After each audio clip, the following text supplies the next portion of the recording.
Somos Lara del Valle y Aida López, investigadoras de la Cátedra UNESCO de Paisajes Culturales y Patrimonio de la UPV, EHU. Formamos el equipo de redacción de la presente Guía de Buenas Prácticas en materia de paisaje.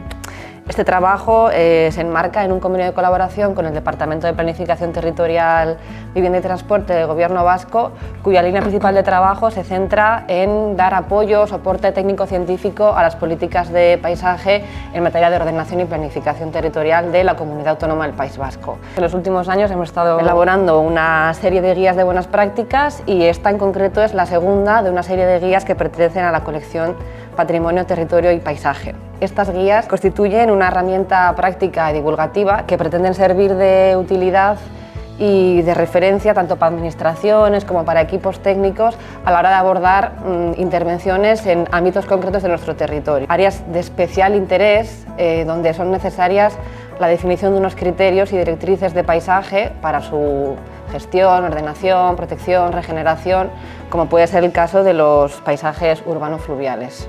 Al final es una herramienta práctica que nos ayuda a entender qué es lo que ocurre en ese espacio de intercambio urbano-fluvial y sobre todo el potencial que tienen estos lugares. Por un lado, aporta conocimiento sobre los factores que encontramos en esos lugares, factores medioambientales, patrimoniales, industriales, desarrollo urbanístico, usos, hábitos sociales, y lo hace a dos escalas, a una escala cuenca superior y a una escala más municipal.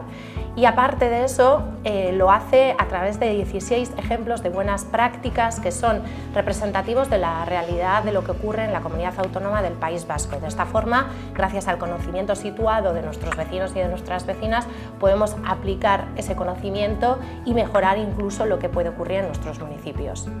Finalmente, nos gustaría destacar cómo se ha realizado esta obra. Se ha hecho gracias a un equipo multidisciplinar formado por personas que provienen de disciplinas muy diferentes, como pueden ser la arquitectura, el urbanismo, la historia, la arqueología o las ciencias medioambientales. Pero lo potente al final es que se ha hecho de una forma transdisciplinar, entre todas y todos hemos co-creado esta obra y es lo que creemos que le aporta valor. Gracias a eso conseguimos una lectura integral del paisaje.